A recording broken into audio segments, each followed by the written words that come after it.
자, 또 장지민 선생입니다. 자, 이제 3장, 그죠? 민주주의와 현대사회에 대한 이론을 또 한번 볼 텐데요. 여기 내용은, 뭐랄까요?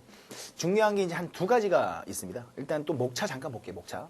교재 보시면, 첫 번째가 민주주의와 국가라는 제목인데, 이 제목과는 좀 다소 동떨어진 다른 내용이 나와 있습니다. 이게 뭐냐면, 민주주의라는 걸 사회주의와 공산주의가 이 민주 정치와 민주주의를 어떻게 보고 있는가. 그리고 이 민주주의가 공산주의자들에 의해서 좀 비판을 받기도 해요. 그래서 과연 어떤 비판이 맞는가? 여기에 대해서 좀 한번 조금 생각을 해보면 될 것 같고요. 다음 두 번째, 민주주의와 사회정의. 여기가 포인트입니다. 그러니까 매년 기출이 되고 있는 사회정의론이라는 게 있어요. 그러니까 존 롤스라는 사회정의, 이걸 강조한 학자가 하나 있습니다. 그래서 그 존 롤스라는 분께서 진정한 의미의 정의란 무엇인가? 과연 사회에서 어떤 것이 정말로 진정한 정의인가? 여기에 대해서 한번 또 좀 고민을 해봐야 될 것 같고요. 좀 중요합니다. 알겠죠? 존 롤스의 정의론. 여기는 좀 집중적으로 한번 보고 가면 될 것 같고. 그다음 마지막 세 번째가 현대 대중민주주의의 문제점들. 그러니까 지금 현재 대중민주주의, 오늘날 민주정치가 가지고 있는 단점들. 그러니까 주로 정치적인 무관심 또는 뭐 여론 조작 이런 것들이 나옵니다. 그래서 이런 것들을 한번 정리를 하면 끝이 날 것 같아요. 여기 내용도 또 많이 좀 어렵지는 않고요.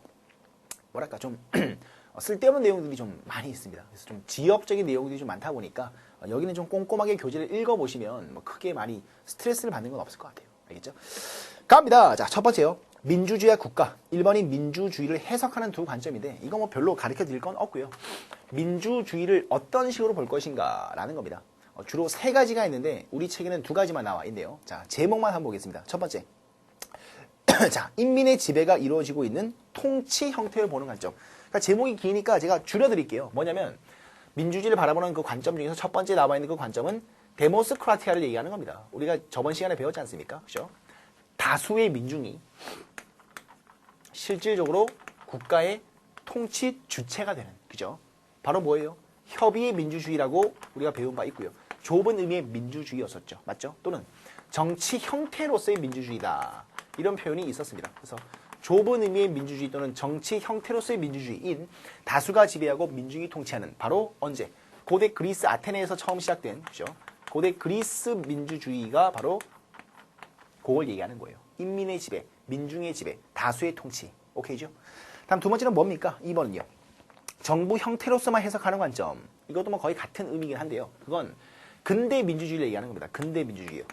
시민혁명 이후 근대 민주주의가 부활이 됩니다. 그죠? 그리고 그 부활된 근대 민주주의를 뭐라고 표현하냐면 요건 좀 적어 놓으실래요? 제가 수업을 하진 않았죠. 요 내용은. 요 근대 민주주의는 이렇게 얘기를 합니다. 사회 구성 원리로서의 민주주의. 다시. 사회 구성 원리로서의 민주주의라고 얘기를 해요. 그게 이제 2번에 대한 내용입니다. 그러니까 무슨 뜻이냐? 아까 바로 전 시간에 배웠던 걸 다시 한번 접목을 시키면 고대, 근대, 현대 이런 식으로 민주주의가 발전되어 갔죠. 그죠? 근데 고대와 근대 사이에서 1500년 동안 민주주의는 단 한 번도 부활된 적이 없었습니다. 1500년이면 어마어마한 시간이거든요. 그럼 이 수많은 시간 동안 민주주의라는 것을 한 번도 해본 적이 없으니까 다 까먹었을 거 아닙니까? 그죠? 민주주의 이념이 뭐였지? 민주정치는 뭐지? 알 수가 없는 거예요. 그래서 1500년 동안 죽어 있었던 그 사회의 어떤 민주사회를 다시 구성하기 위해서, 그죠? 민주주의 사회를 다시 만들기 위해서 필요한 원리들이 있었는데요. 이 원리가 바로 근대 민주주의에서 생겨나는 것입니다. 그리고 이 사회 구성 원리, 이 민주주의의 기본적인 원리가 무엇이냐는 우리가 미리 다 배웠습니다. 다시 한번 복습. 첫 번째가 무슨 원리가 있었죠? 국가 최고 권력인 주권은 누구한테 있다는 겁니까? 우리 국민들에게 있다라는 국민 주권의 원리가 제1원리가 됩니다. 맞죠? 그다음 뭐 국민 자체의 원리라는 것도 있는데 이제 간접 민주주의는 어떤 대의 민주주의, 그죠? 간접 민주 정치의 원리 이런 것도 있었고요. 그다음에 국가 최고 규범인 헌법을 만들어서 법치주의 국가, 왕이 다스리는 것이 아니고 법치주의 국가, 그죠? 헌법과 법률에 의해서 국가가 통치가 되는 그런 국가를 만들자. 이게 세 번째 사회 구성 원리라고 보시면 됩니다. 다음 마지막이 가장 중요한 것 중에 하나죠.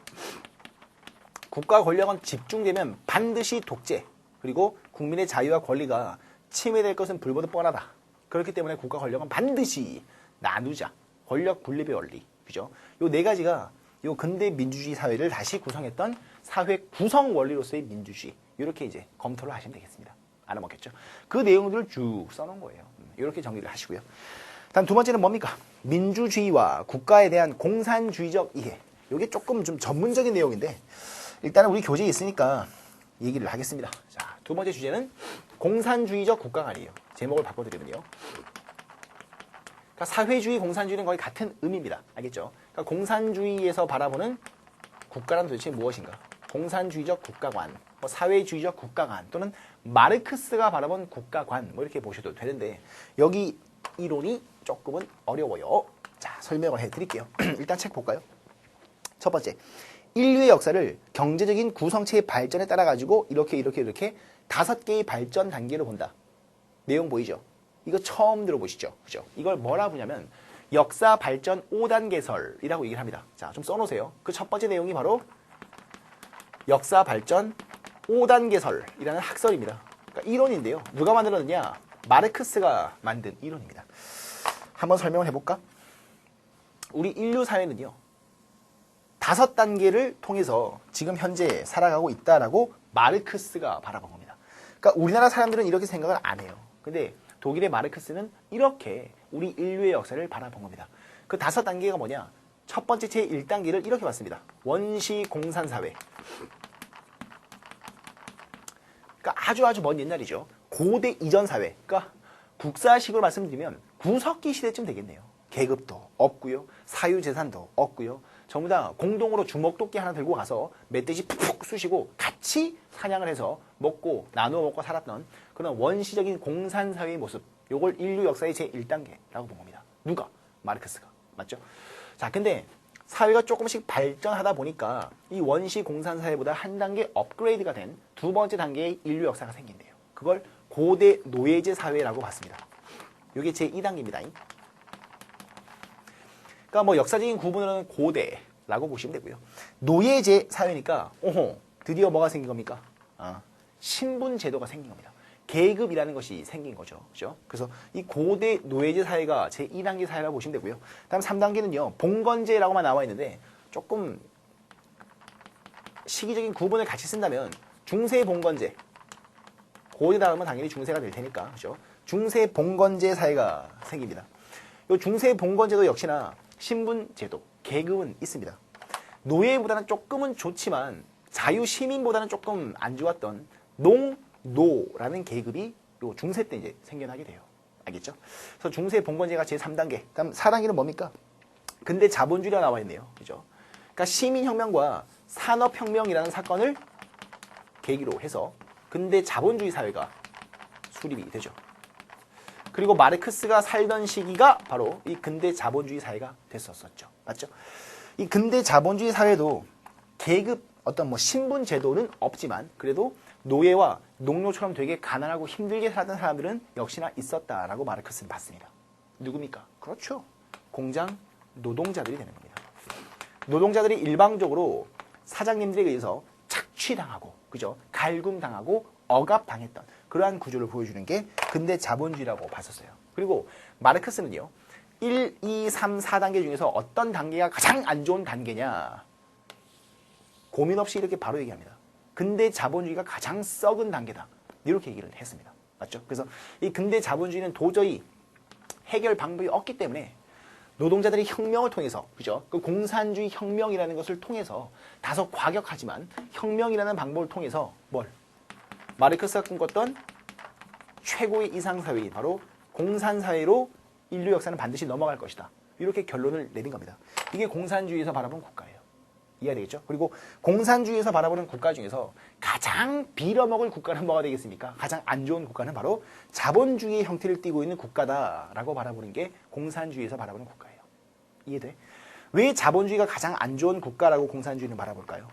바로 격차가 발생하기 때문이에요. 뭐 대부분의 격차가 자본주의에서 가장 심하게 발생을 하죠. 뭐 대표적인 건 빈부 격차가 있겠죠. 그죠? 생산 수단을 가지고 있는 사장님들, 그러니까 이른바 부르주아들은 돈을 상당히 벌기가 쉽고 많이 모으고 생산 수단이 없는 무산 계급, 그러니까 이른바 노동자들이죠. 그죠? 그 노동자들은요 돈을 벌 수가 없는 거였죠. 벌어봤자 그 다음날 다 써야 되니까 하루 벌어가지고 겨우겨우 살아가는 거니까 빈부 격차는 점점 심해질 겁니다. 이게 결국 노동자와 사장님 간의 어떤 갈등, 계급과 계급끼리의 갈등 문제로도 격화될 것이고요. 이해가 되냐? 오케이. 그래서 이 자본주의 단계를 이제 없애버림으로써 모든 것이 이제 경제적으로 평등할 수 있는 이 공산사회로 이제 넘어가게 될 것이다. 이게 마르크스가 바라본 역사 발전 5단계설이고요. 공산주의에서 바라보는 자본주의 국가에 대한 좀 강한 비판점 이런 것들이 나와 있는 겁니다. 됐죠? 자, 이런 내용을 좀 봤고요. 그럼 세 번째가 문제점 검토 및 비판인데 이건 뭘 비판하는 거냐? 공산주의에서 바라본 자본주의 비판을 요번엔 자본주의에서 공산주의 국가를 또 비판하는 겁니다. 그러니까 공산주의자들은요, 자본주의자들을 어떤 식으로 많이 비판하는 거예요? 누구는 일을 졸라게 해도 먹고 사는 게 전쟁인데 누구는 일을 한 개도 안 해도 먹고 사는 게 너무나도 편하다. 이건 너무 심한 격차고 노동력 착취 아니냐라고 얘를 씹는 거죠. 맞죠? 근데 그 3번은 뭡니까? 거꾸로 아니다 이 자식아. 자본주의 국가를 이제 지향하는 사람들이 공산주의 국가인 요 공산사회를 거꾸로 또 비판하는 겁니다. 비판할 수 있느냐? 있습니다. 그리고 실제로 역사가 증명을 해주고 있습니다. 공산주의 국가 참 좋은 정말 아름다운 국가입니다. 근데 이 공산주의 국가는요 현실적으로 만들어질 수가 없었어요. 이건 사람들의 생각이 아니고요 역사가 증명을 해줘요. 그게 뭐냐면 공산주의의 멸망입니다. 지금 공산주의 국가 있어요? 없어요. 북한도 엄밀한 공산주의 국가는 지금 아닙니다. 소련은요 없어졌어요. 중국은요 자본주의로 바꾼 지 옛날입니다. 무슨 말인지 이해되죠? 자, 설명을 해드릴게요. 잘 봐.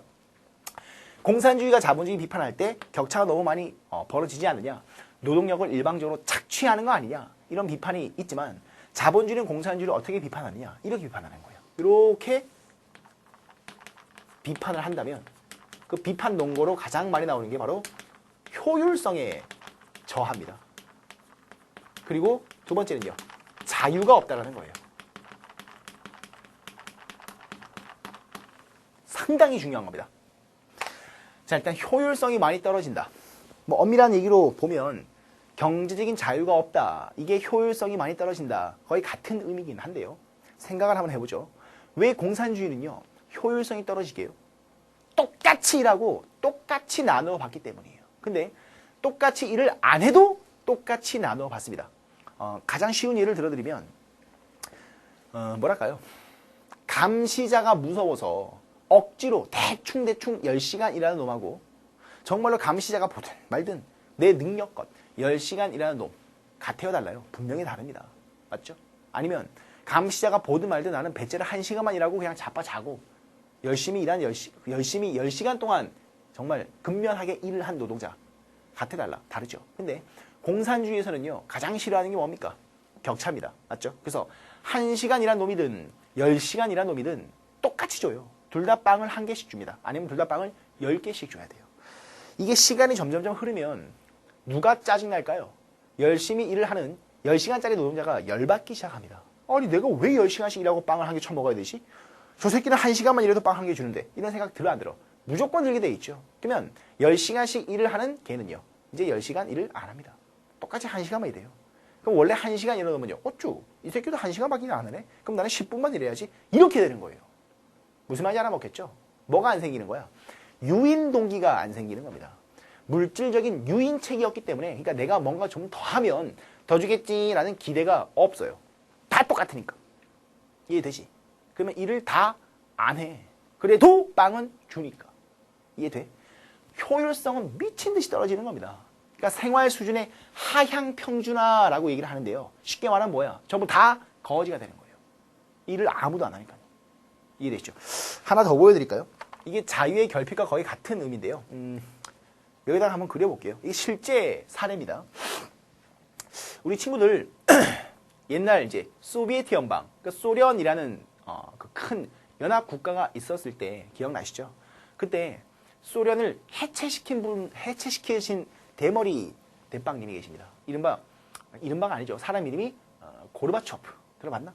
고르바초프라는 소련 공산당 서기장, 그러니까 대빵이 계셨습니다. 그분이 하루는요 업무를 마치고 제가 그림을 좀 못 그려요. 뭘까요? 자동차입니다. 여기 이제 고르바초프께서 타고 이제 자기 사무실로 가고 있었던 길이었나 봐요.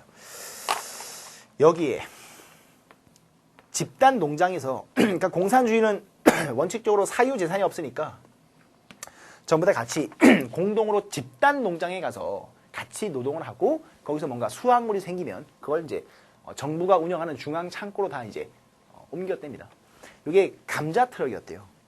이게 좀 트럭이 좀 크죠? 트럭이에요. 그리고 여기 이제 감자가 엄청나게 이제 쌓여 있었겠죠. 근데 여러분들 보신 적도 있을 겁니다.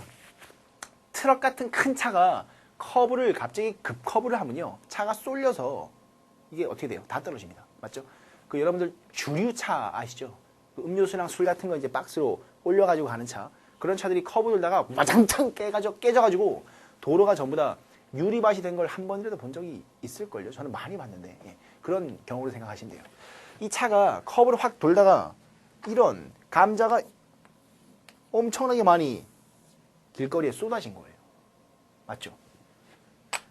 이거 어떻게 해야 돼요?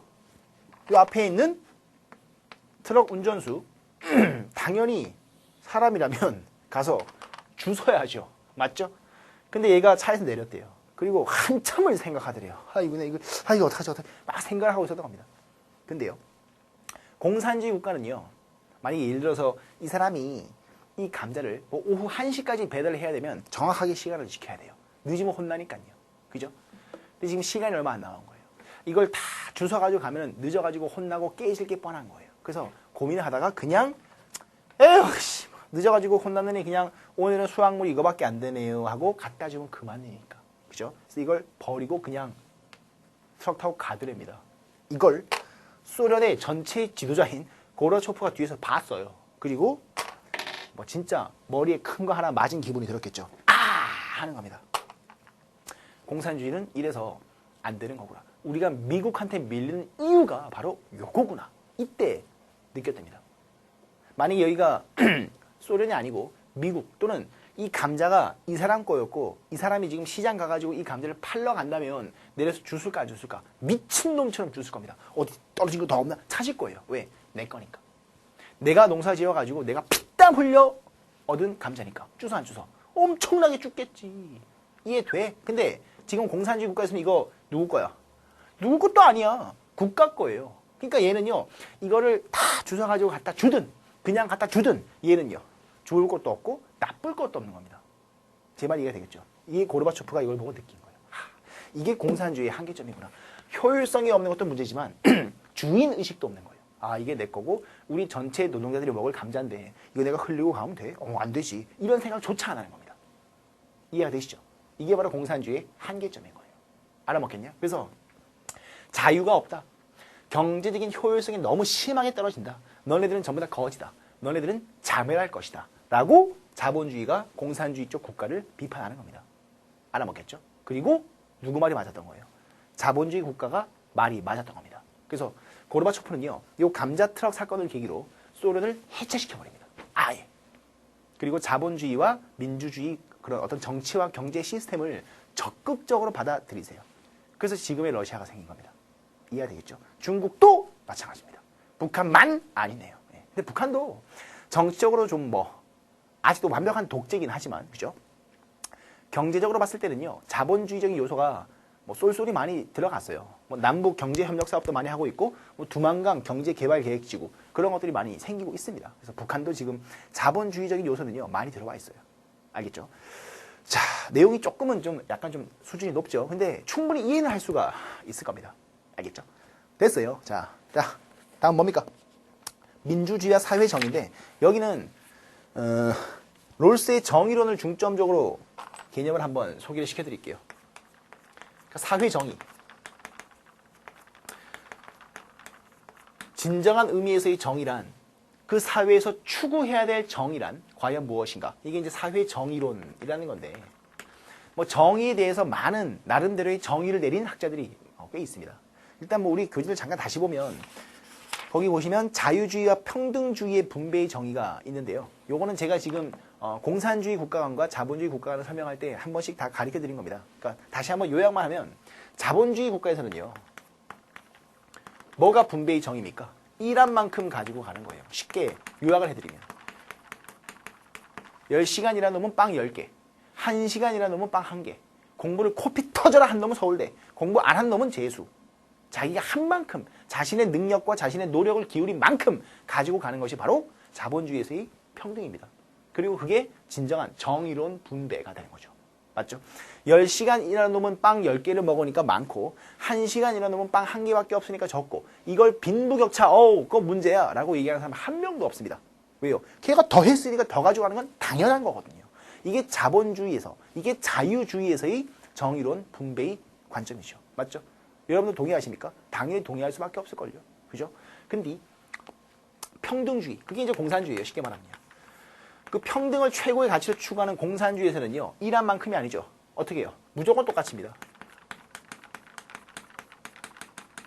일을 하든 안 하든 1시간 일을 하든 10시간 일을 하든 간에 무조건 똑같이 분배해 주는 거예요. 이걸 얘네들은 평등과 정의로운 분배라고 이해를 했던 겁니다. 뭐 계속 반복해가지고 말씀드리지만 결론적으로 말했을 땐 얘네가 틀린 거고요. 그리고 지들이 스스로 포기를 한 거고요. 맞죠? 이런 내용이고요.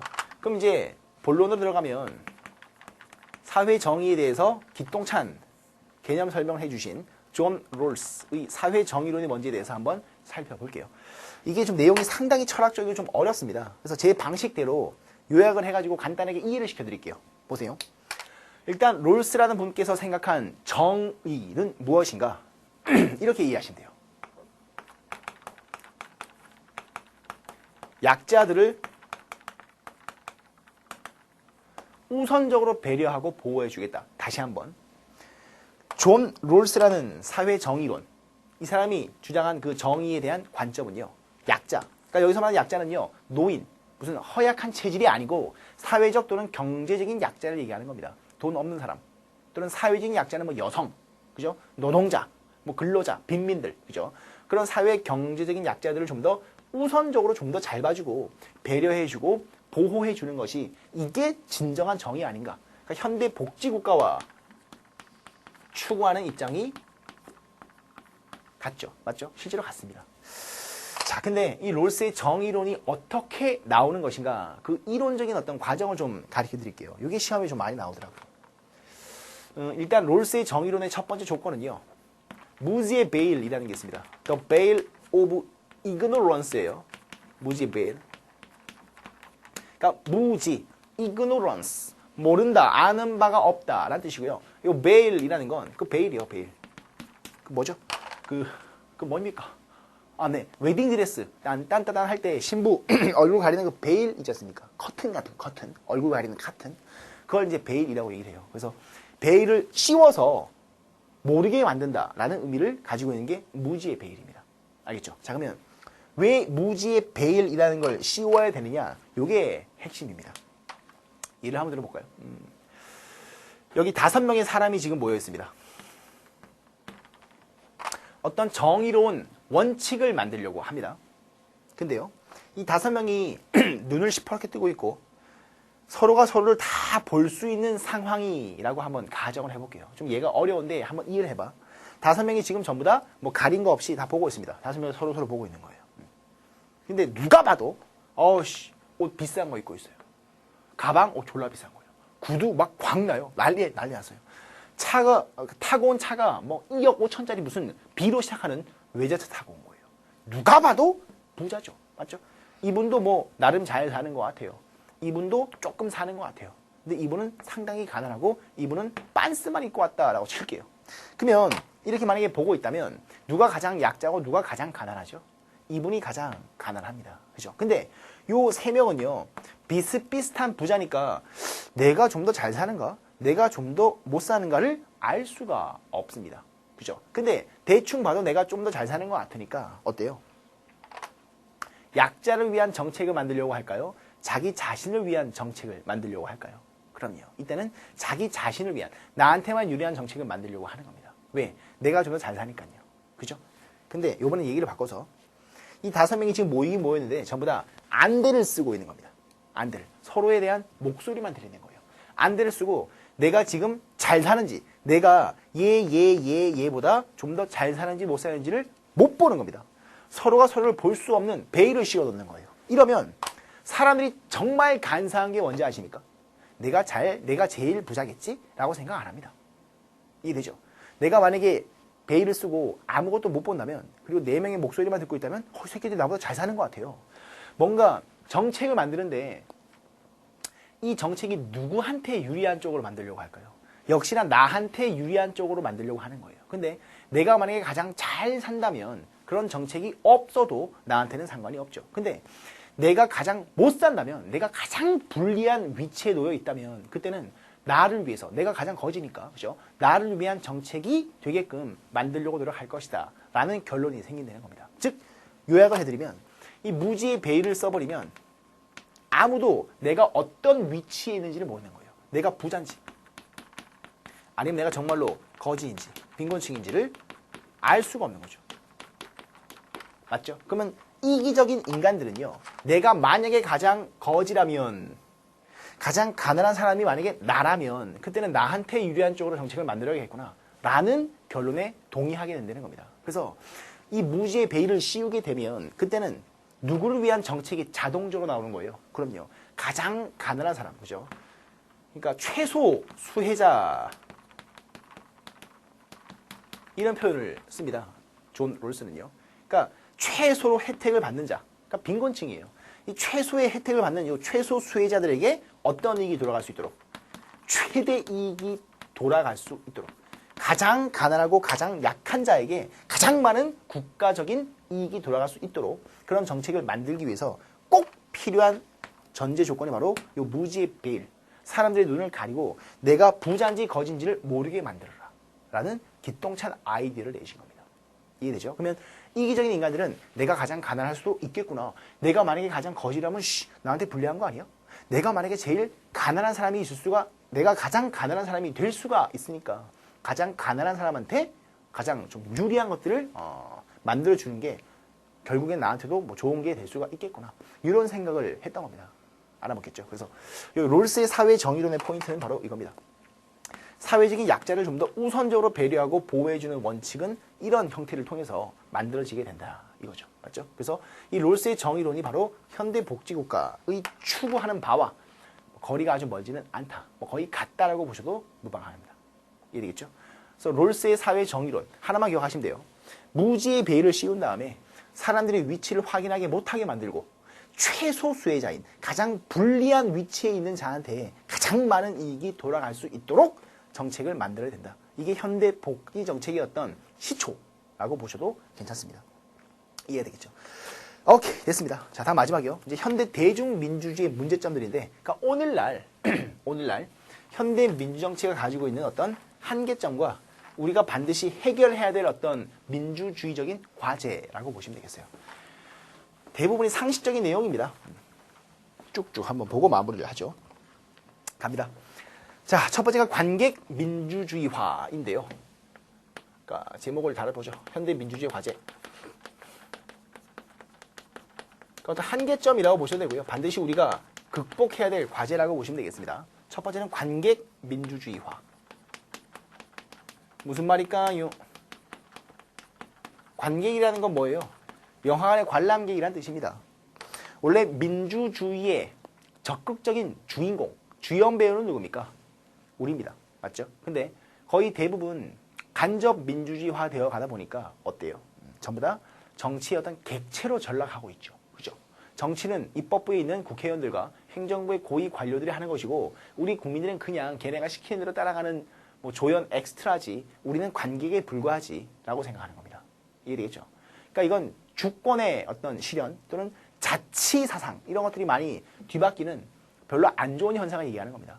국민들이 당연히 민주주의 주인공이 돼야 되는데 관객으로 전락하게 되는 현상, 이걸 관객 민주주의라고 얘기를 해요. 오케이죠? 다음 두 번째는 뭡니까? 대중심리의 조작 가능성. 뭐죠? 여론 조작입니다.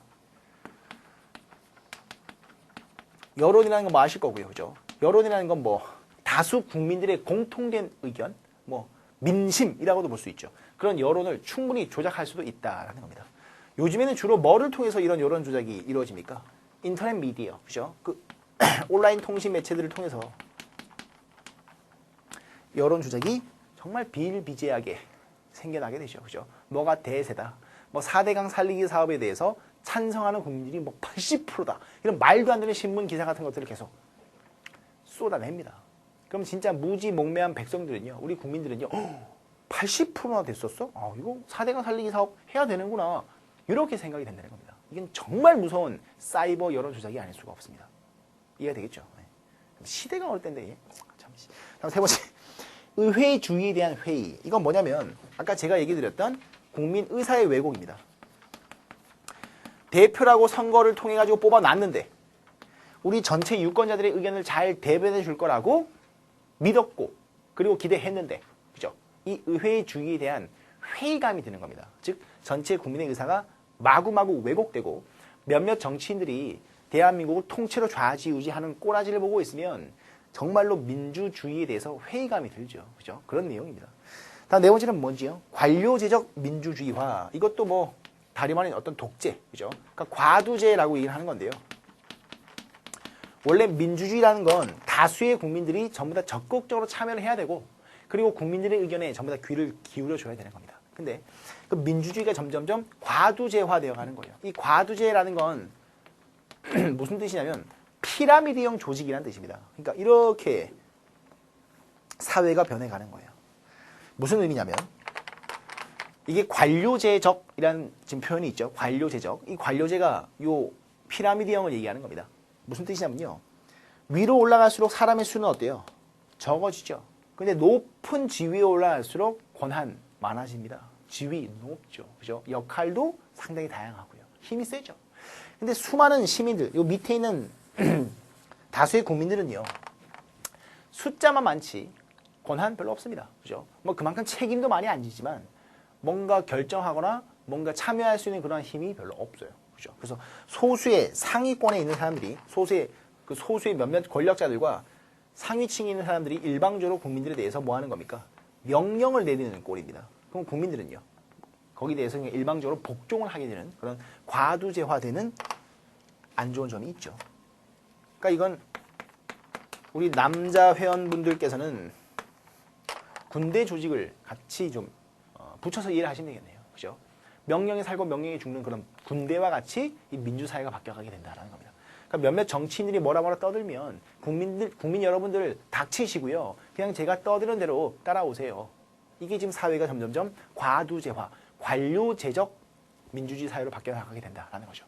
이거는 민주주의 사회가 아니고 군대 내지는 조폭 집단이라 보시면 됩니다. 맞죠? 이건 전혀 민주주의적인 사회가 아닌 겁니다. 알아먹겠습니까? 오케이. 자, 됐습니다. 이제 3장까지 마무리가 됐고요. 다음 시간에 이제 드디어 이론편의 마지막 강의가 되겠네요. 제4장 한국 민주주의 현실과 과제인데요. 여기가 정치의 마지막 주제고 우리 대한민국 민주주의의 현 주소 그리고 어떤 과정을 통해서 우리 민주주의 사회가 지금 여기까지 오게 됐는가라는 어떤 스토리 중심의 챕터가 되겠습니다.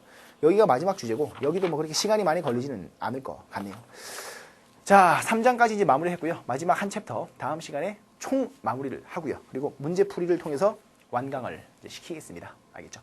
자, 복습하는 거 잊지 마시고요. 다음 시간 4장에서 찾아뵙도록 하겠습니다. 이만 물러갑니다. 네.